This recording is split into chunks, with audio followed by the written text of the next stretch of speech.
গোপালগঞ্জের কাশিয়ানী উপজেলায় প্রদর্শনী স্থাপনের জন্য বিনামূল্যে প্রদর্শনীয় উপকরণ বিতরণ করা হয়েছে।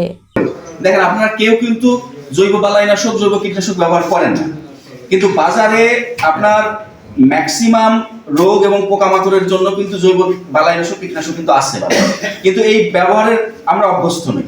তো এই জন্য আমাদের আজকের এই প্রোগ্রাম। দেখেন, বুধবার 20 মে দুপুরে উপজেলা কৃষি অফিসের সামনে উপজেলা নির্বাহী কর্মকর্তা মোহাম্মদ শাহিন মিয়া কৃষকদের হাতে বীজ, সার ও বালাইনাশক তুলে দেন।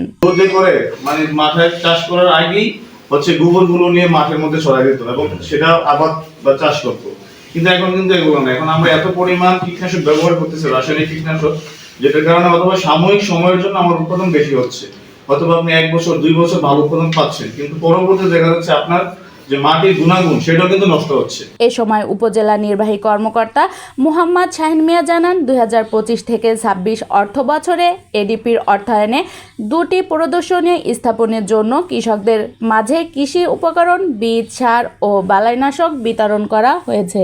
এ সময় উপজেলা কৃষি কর্মকর্তা ইজাজুল করিম, উপজেলা বিএনপি সভাপতি গোলাম মোস্তফা মোল্লা, সাধারণ সম্পাদক শেখ সেলিম সহ উপজেলার বিভিন্ন প্রিন্ট ও ইলেকট্রনিক মিডিয়ার সাংবাদিকবৃন্দ ও উপজেলা সহকারী কৃষি সম্প্রসারণ অফিসার ও সকল ইউনিয়নের উপসহকারী কৃষি কর্মকর্তাগণ উপস্থিত ছিলেন সেখানে।